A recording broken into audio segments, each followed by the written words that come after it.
বীরভূমের সাঁইথিয়ায় গত বুধবার গোপীনাথ মন্দির উদ্বোধনী অনুষ্ঠানে এসে বীরভূম জেলার সভাপতি অনুব্রত মণ্ডলের হাতে কৃষ্ণের বাঁশি তুলে দেওয়া হয় সাঁইথিয়া পৌরসভার পক্ষ থেকে।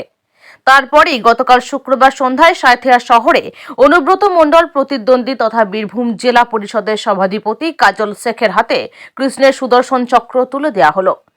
বীরভূম জেলার সমস্ত শত্রু দানবদের বিনাশ করতে সুদর্শন চক্রের মতোই ঝাঁপিয়ে পড়বে বলে জানান বীরভূম জেলার সভাধিপতি কাজল শেখ। সাঁইথিয়াতে আপনাকে দেখা গেল যে শ্রীকৃষ্ণের চক্র আপনাকে দেওয়া হলো, এটার কি কারণ এবং মানে এই চক্র পাওয়ার পর আপনার কি রকম মনোভাব? দেখুন, এই যে সুদর্শন চক্র, এটা আমরা যেটা জানি সেটা হচ্ছে এটা আমাদের ভগবান শ্রীকৃষ্ণ এবং ভগবান বিষ্ণুর হাতেই এই শ্রীকৃষ্ণ চক্র সুদর্শন চক্র ছিল এবং এই সুদর্শন চক্রের মাধ্যমে বিগত দিনে যেসব আমাদের বিশ্ব ব্রহ্মাণ্ডে দৈত্যদের আবির্ভাব হয়েছিল তাদেরকে বিনাশ করার জন্যই এই সুদর্শন চক্র বিভিন্ন সময় ব্যবহার করা হতো।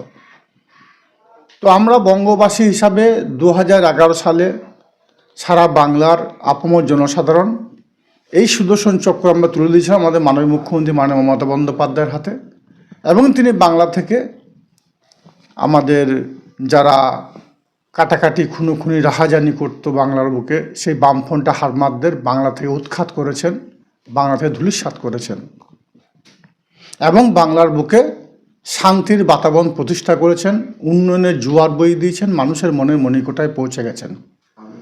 2023 সালের 16ই আগস্ট আমাদের মাননীয় মুখ্যমন্ত্রী মাননীয় মমতা বন্দ্যোপাধ্যায় আমাকে বীরভূম জেলার সভাধিপতি আসনে বসিয়েছেন বীরভূম জেলা উন্নয়নের স্বার্থে।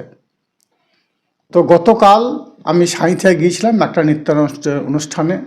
ওখানকার সাঁইথিয়াবাসী আমাকে সুদর্শন চক্র উপহার দিয়েছে। এটা একটা প্রতীক হিসাবে কাজ করবে আমার কাছে।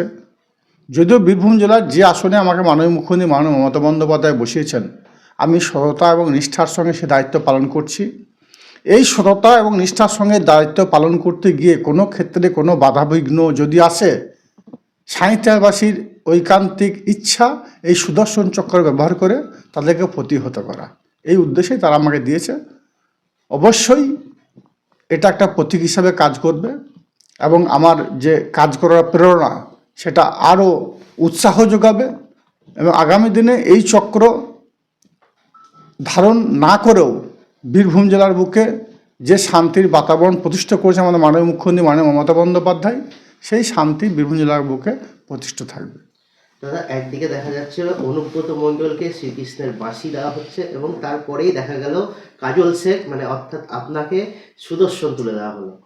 দেখুন, মানুষ যাকে ভালোবাসে, যাকে ভালো লাগে, তাকে বিভিন্ন ধরনের এই ধরনের বিভিন্ন উপহার দিয়ে তাকে উৎসাহিত করার চেষ্টা করে। সাঁইথিয়াবাসীর মনের বাসনা জেগেছে যে আমাদের বীরভূম জেলা সভাপতিকে হয়তো বাঁশি দিয়ে তাকে উৎসাহ যোগানোর চেষ্টা করেছে। এই বিষয়ে যদি কোনো মন্তব্য থাকে সেটা তিনিই করবেন, কিন্তু আমাকে যে সুদর্শন চক্র দিয়েছে সে বিষয়ে আমি বলবো যে সুদর্শন চক্র যেভাবে বিগত দিনে আমাদের ভগবান বিষ্ণু ভগবান শ্রীকৃষ্ণ ব্যবহার করে দানবদের নাশ করেছিল, আমি বীরভূম জেলার বুকে এই সুদর্শন চক্র পাওয়ার পরে যারা হিন্দু মুসলমানের মধ্যে বিভেদ সৃষ্টি করতে চাইবে, টাকা নিয়ে মানুষের মধ্যে দ্বন্দ্ব বিভেদ লাগাতে চাইবে, বীরভূম জেলা উন্নয়নের বাধা হয়ে যাওয়া দাঁড়াবে, তাদের বিরুদ্ধে কাজল শেখ প্রতিবাদ করেছিল বিগত দিনে, এখনও করছে, আগামী দিনও করবে।